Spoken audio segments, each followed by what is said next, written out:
Mary Matz, creator of Twisted Yarns. Many have said that it is impossible to crochet a Moss Stitch Hexagon motif. That is, one that lays flat and has even straight edges. But I love a challenge. And the challenge is that since a hexagon has 6 sides and 6 corners, and the combination of single crochet chain 1 is far wider than the height of one single crochet, the outer edge simply grows faster than the height of the row. However, with a little crochet ingenuity, I've taken the essence of the Moss Stitch and adapted it. And you can too. In this video, learn the secrets to crochet the perfect Moss Stitch hexagon. Play up the stitch pattern by using multiple colors, or create a solid fabric with just one color. Whatever your preference, you will amaze your crochet friends with this refreshingly new Moss Stitch shape. Practice with 4-ply cotton yarn and make it oversized to crochet a doily or dishcloth.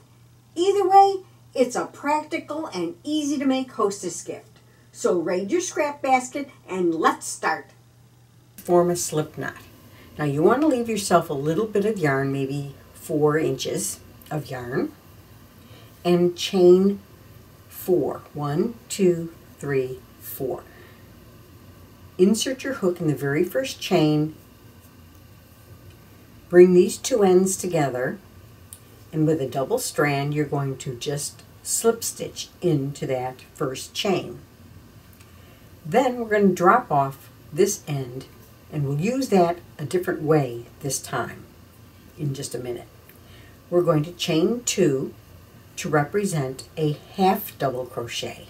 Yarn over the hook like you're going to make another half double crochet, which you're going to do into the ring. Okay, now we're going to chain 2. Then we're going to create a cluster, but it's not a true cluster. It's more of a bobble than a cluster. We're going to yarn over our hook, insert our hook into the ring, pull up a loop. Then we're going to do it a second time. Now, if you pick up that yarn over the same way you normally do, you can do that. But when you make that cluster, it's going to have a long strand back here, and that might be more obvious. I'm going to show you how to do this bobble a little bit differently. We're going to yarn over our hook by bringing our hook under the yarn and inserting into the ring. Pull up a loop. Then, instead of going back under the yarn, we're going to come back from behind it, pick up that loop, and go back into the ring and pull up the second loop. So that gives us a total of 5 loops on hook. Now we're going to yarn over and pull through all 5 loops and chain 2. The chain 2 creates a space, but it also locks that bobble into place. So now when we turn it over, that bobble looks pretty much the same on both sides. So let's do it again. It's not like you would normally do it, so I'm explaining how to get an effect that you want. Yarn over the hook. Now, if you notice, I also laid my yarn tail along the ring. So I'm actually going around the yarn tail and the ring. So, yarn over the normal way, insert, pull up a loop. Pick up that loop from the back this time, and insert and pull up another loop. 5 loops on hook, yarn over, and pull through all 5 to create the bobble. Lock it down with 2 chains, and that also creates the space. If you look at the beginning, the chain 2 and the half double crochet are about the same weight as the bobble. So we're going to count those 2 together as 1 bobble, second bobble, third bobble. We're going to do a total of 6 bobbles into this ring. Now we're on our last one. Yarn over, insert, pull up a loop, pick it up from the back, yarn in, insert your hook, pick up the loop, 5 loops on hook, yarn over and pull through all 5. Chain 2. Now the next part to getting these to be held together is you do not want to, we want to join the round, but we want to go to the top of the half double crochet and insert our hook and pull a loop through. Now we have 6 bobbles forming like a little flowerette in the middle of the hexagon. Now we're going to turn. We're going to turn taking the left edge and turning it toward the right. That positions the yarn, the feeder yarn, right over the space we want to work in. And so you don't have to do a chain. You just insert your hook, pull up a loop, yarn over, and complete a single crochet. So we did 1 single crochet in that space, chain 1, another single crochet in that space, and chain 1. The first chain 1 is the corner. The second chain 1 is a side space between the first corner and the next corner. So back into the next space, single crochet, chain 1, single crochet, chain 1. In the third, the same thing, all the way around. So you want to go and slip stitch into the first single crochet. You do not want to slip stitch into the chain or into the loop that is your rising loop or your beginning loop. You want to go right into the top of that. You'll have and it's under both loops, and slip stitch. So you have like a little ring, and it's round. How interesting is that? But now, if you can see, there are faint beginnings of the corners. And there's a couple little secrets on this one that I'm going to show you. Now, what's interesting too, you see this piece of yarn, because we laid it across the ring when we first worked around it with the bobbles, if you pull it, it closes the center. So it's nice and tight and looks like a little flower. Okay. So now we just did our slip stitch. We're going to take the left edge, turn it to the right, and position our yarn over the next space. Now the next space is a side space. How you can tell is because, see, here is a corner. The corner has 2 single crochets coming out of the same space. So this would be the corner. But we'll get to the corner in a minute. So what we're going to do in the first side space is pick up a loop and complete a single crochet. Chain 1. Now we're in the corner. You're going to find and feel the space between the 2 single crochets. Now, as this hexagon grows, it's going to get tighter and tighter, so it's going to be hard to find that space. So what you want to do is, you see the strands, this strand and this strand. You want to make sure that you place your hook right there between the 2 strands of this stitch and the 2 strands of that stitch. So we're going to, obviously, we're going to insert our hook right there, but it angles back a little bit to the right in the back. And that is so that on the back side, you also have 2 strands on this side of the hook and 2 strands on this side of the hook. So I'm looking at it from the back side right now. Okay, so let's do a stitch. So we're going to do a single crochet, chain 1, a single crochet, chain 1. So now we have 2 stitches into that 1 corner space. The next space is a side space. So we're going to work 1 single crochet, chain 1.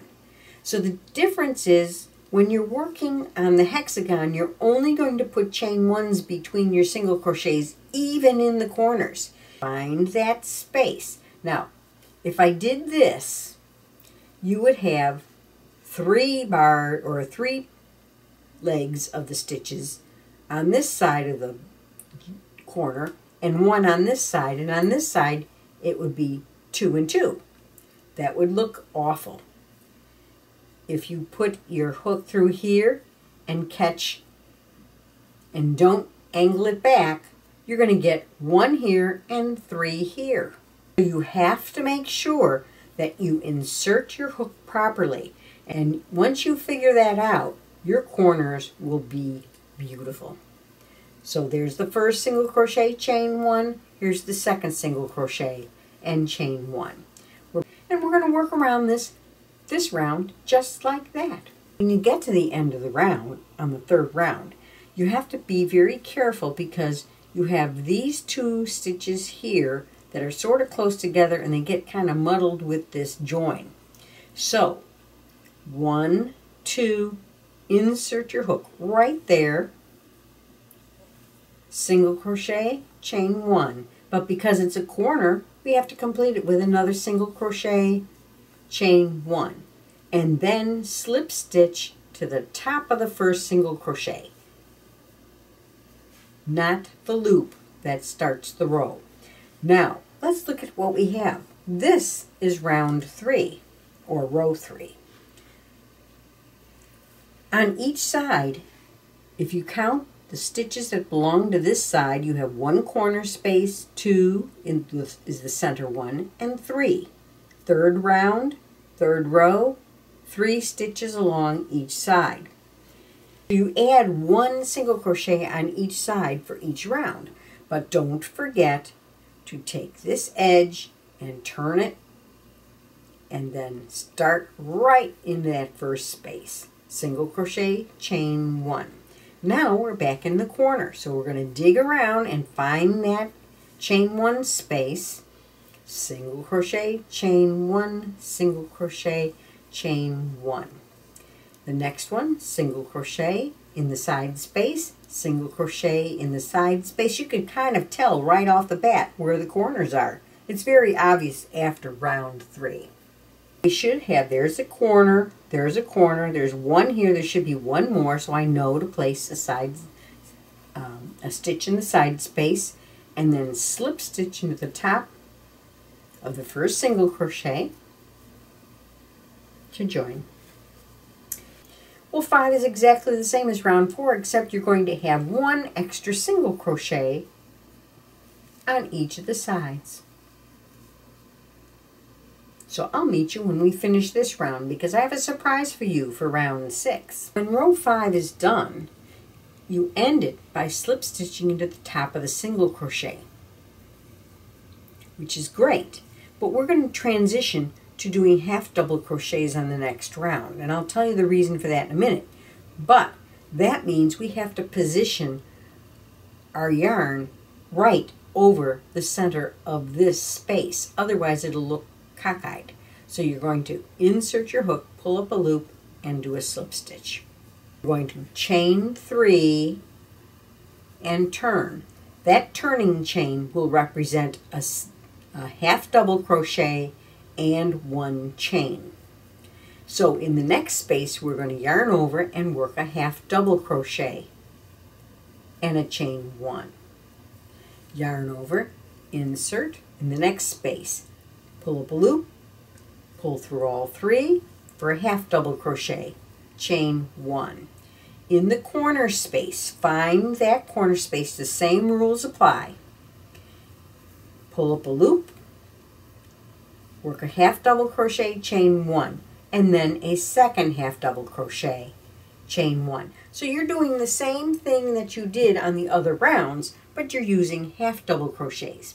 The reason you're using half double crochets on this round is because this is going to start to flare if you don't.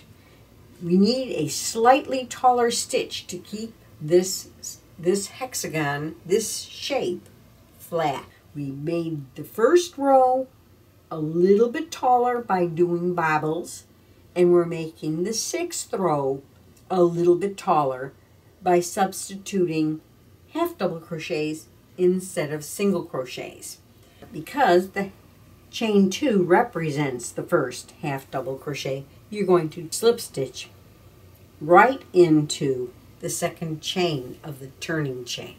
And to make a larger hexagon, continue by working 2 rows of single crochets followed by 1 row of half double crochets. Which side is the right side? Well, technically, this side is the right side. See how nice that little flower looks? How you can tell is count the stitches along the edge. If it's an even number, like in this case there's 6, then the back side of the last row is the front side. If it's an odd number, the right side of the last row, such as here, would be the front side. You see the little flower in the middle? You're going to go find which direction that is coming from. So this is coming from this side. So I'm going to continue on by going over here. And I'm just burying the yarn by running it under the bases of those bobbles. On the edges, what I prefer to do is this is just bury it right along the top edge. So I'm going to stitch down that knot, and then I'm going to bring my yarn to the front and just come under the back loop of the last row of stitches, just so I have about 2 inches under it. And by back stitching once in the middle, it really locks it down. You're not going to get that out. We will continue to use the hexagon shape in future projects, so give it a try. I hope you enjoyed this video. Please take a moment to subscribe and ring the bell to receive notifications of upcoming videos and events. Happy crocheting!